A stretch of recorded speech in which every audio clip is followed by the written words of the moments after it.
Hello students, आज देखते हैं लेक्चर नंबर 19 यूनिट 1 स्थिर वैद्युतिकी, जिसे इंग्लिश में कहते हैं इलेक्ट्रोस्टैटिक्स। और इसमें एक टॉपिक है स्थिर वैद्युत स्थितिज ऊर्जा। तो इसकी परिभाषा क्या है स्थिर वैद्युत स्थितिज ऊर्जा की? यह है कि दो या दो से अधिक आवेश जो होते हैं, ये दो आवेश दिखा रखे हैं, दो या दो से अधिक आवेश। इसमें दो ही केस बनते हैं कि या तो एक दूसरे को क्या करते हैं, आकर्षित करते हैं या प्रतिकर्षित करते हैं। अगर सेम चार्ज होंगे तो क्या करेंगे, प्रतिकर्षित करेंगे। अगर अपोजिट चार्जेज होंगे यानी विपरीत आवेश होंगे तो क्या करेंगे, एक दूसरे को आकर्षित करेंगे। तो दो अथवा अधिक वैद्युत आवेश एक दूसरे को क्या करते हैं, आकर्षित अथवा प्रतिकर्षित करते हैं। दो ही काम बनेंगे, या तो आकर्षित करेंगे या प्रतिकर्षित करेंगे। अतः ये कहें कि उन आवेशों को एक दूसरे से, ये जो आवेश हैं, इन आवेशों को एक दूसरे से दूर ले जाने में, अगर इन आवेशों को दूर ले जाएंगे या एक दूसरे के समीप लाने में, दूर ले जाने में भी या समीप लाने में भी हमें क्या करना पड़ेगा, कुछ काम करना पड़ेगा।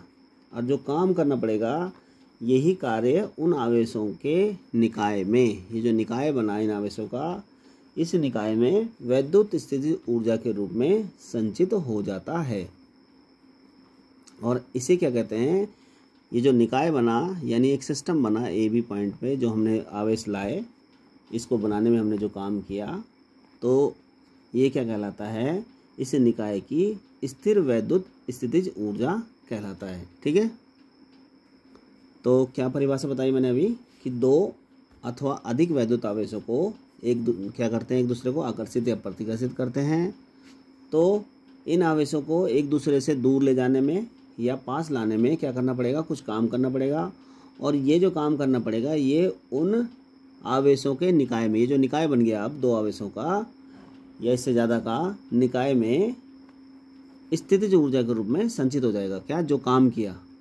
और इसे निकाय की वैद्युत स्थितिज ऊर्जा कहते हैं। ठीक है, अब इसकी एक दूसरी परिभाषा है, तो हम इसको दूसरी परिभाषा मतलब दूसरी तरह से भी दे सकते हैं कि आवेशों के किसी निकाय की स्थिर वैद्युत स्थितिज ऊर्जा क्या होती है, उस कार्य के बराबर होती है जो उन आवेशों को अनंत से परस्पर समीप लाकर निकाय की रचना करने में किया जाता है।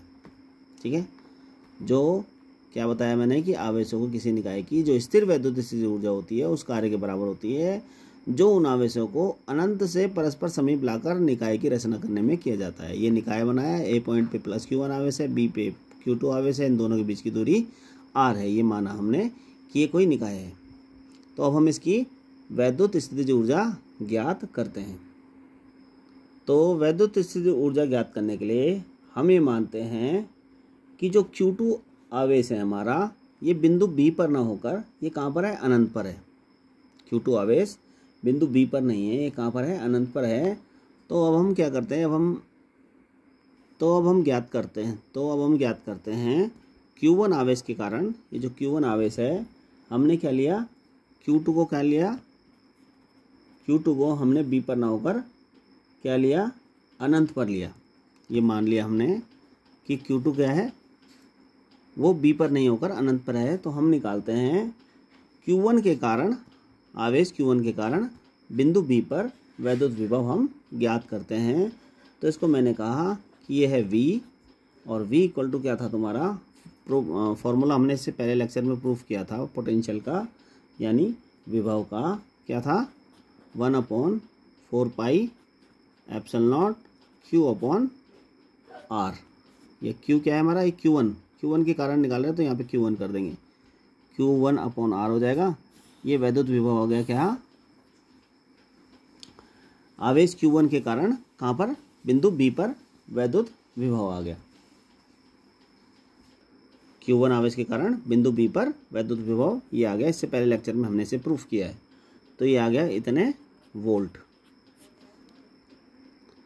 तो अब हम करते हैं, जो वैद्युत विभव की परिभाषा हमने पढ़ी उसमें क्या पढ़ा था हमने कि Q2 आवेश को, अगर हम Q2 आवेश को, ये जो Q2 आवेश को यहाँ पे जो चित्र बनाया है, Q2 आवेश को अनंत से अगर अनंत से बिंदु बी तक लाने में जो हम कार्य करेंगे विभव की परिभाषा के अनुसार वो क्या होगा, विभव मैंने बताया था आपको v बराबर होता है W/Q, और ये क्या है Q2 को ला रहे हैं तो ये Q2 हो जाएगा, है ना।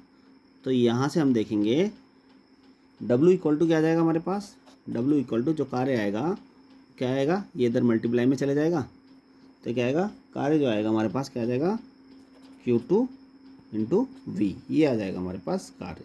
ठीक है, विभव की परिभाषा से क्या था, V बराबर W/Q, और किसको ला रहे हैं, Q2 को ला रहे हैं, अनंत से B तक ला रहे हैं। तो हमें जो कार्य हुआ ये Q2 इधर मल्टीप्लाई में चले जाएगा तो W equal to Q2 into V हो जाएगा। यानी इसका जो मान आएगा V का जो मान रखेंगे हम, तो ये V का मान रखने के बाद आएगा 1/4πε0, और V का मान था Q1/R, तो ये आ जाएगा Q1 Q2/R, और ये क्या आ जाएगा, इतने जूल में आ जाएगा। ठीक है, ये जूल में आ जाएगा। सही है, ये तुम्हारा रफ हो गया, ये वाला इधर रफ कर देना इसको। तो W का मान हमारे पास क्या आया, W इक्वल टू आया 1/4πε0 Q1 Q2/R, ये आ गया हमारे पास, कार्य आ गया। जब हम Q2 को जो अनंत पर था उसको हमने B बिंदु तक लाने में जो काम किया वो इतना काम किया, और ये इतने जूल आ गया। ठीक है, अब जो अभी बताया है परिभाषा में कि जो ये कार्य होता है, यही कार्य क्या है, निकाय की वैद्युत स्थितिज ऊर्जा, ये कार्य होता है यही निकाय की वैद्युत स्थितिज ऊर्जा U है। तो मैंने क्या बताया है कि ये जो कार्य है ही निकाय, कौन सा निकाय था, Q1 + Q2 की स्थिर वैद्युत स्थितिज ऊर्जा U है, यानी U equal to W equal to 1/4πε0 Q1 Q2/R। ठीक है, ये आ गया हमारे पास स्थिर वैद्युत स्थितिज ऊर्जा, और ये क्या है, इतने जूल में आ गए। ठीक है, तो अगला टॉपिक हमारा है समविभव पृष्ठ। तो समविभव पृष्ठ जो है इसको इंग्लिश में बोलते हैं इक्वी पोटेंशियल सरफेस। इसके नाम से ही पता चल रहा है समविभव का मतलब होता है समान विभव, मतलब ऐसा पृष्ठ जिसके सभी बिंदुओं पर समान विभव हो उसको कहेंगे समविभव पृष्ठ। ठीक है, समविभव पृष्ठ माने ऐसा पृष्ठ जिसके सभी बिंदुओं पर क्या हो, समान विभव हो, उसको कहेंगे समविभव पृष्ठ। यानी इसकी परिभाषा है किसी वैद्युत क्षेत्र में खींचा गया वह पृष्ठ जिस पर स्थित सभी बिंदुओं पर वैद्युत विभव क्या हो, बराबर हो, समविभव पृष्ठ कहलाता है। ठीक है, किसी वैद्युत क्षेत्र में खींचा गया वह पृष्ठ जिस पर स्थित सभी बिंदुओं पर वैद्युत विभव क्या हो, बराबर हो, क्या कहलाएगा, समविभव पृष्ठ कहलाएगा। ये इसकी परिभाषा हो गई।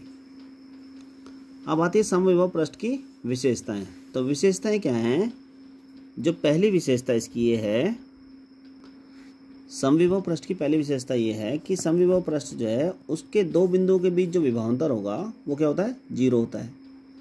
जब 0 है, जब विभव समान है सभी बिंदुओं पर, तो विभवांतर जो होगा वो क्या होगा, 0 हो जाएगा दो बिंदुओं के बीच, क्योंकि विभव क्या है, दो सभी बिंदुओं पर समान है।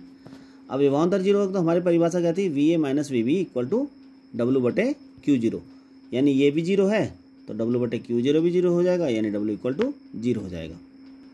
हम इसको ऐसे कर सकते हैं कि VA - VB जो था हमारा वो क्या था, W/Q0 था।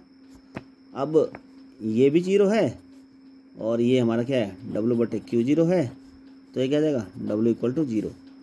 ऐसे कर लो या ऐसे कर लो, दोनों में से आप कैसे भी कर सकते हैं।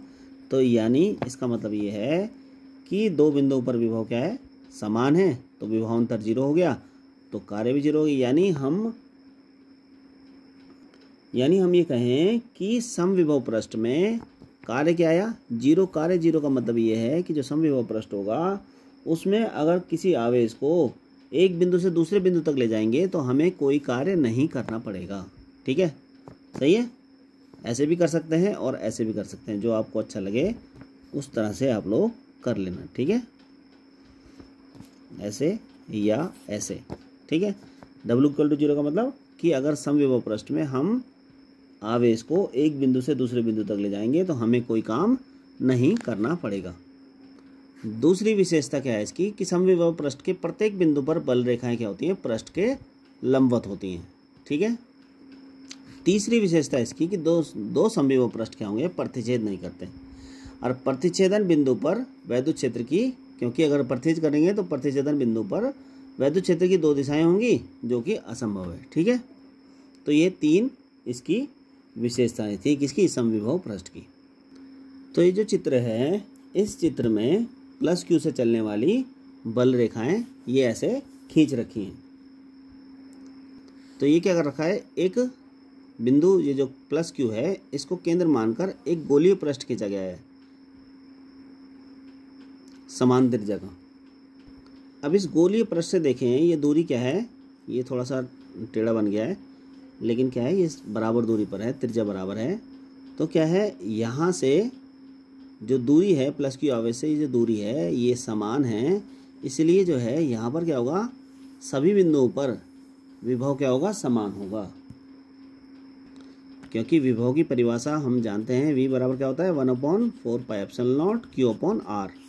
तो किस पे डिपेंड करता है, Q पे और R पे। तो R जो है यहाँ पे समान है, इसलिए विभव क्या होगा, सभी बिंदुओं पर समान होगा।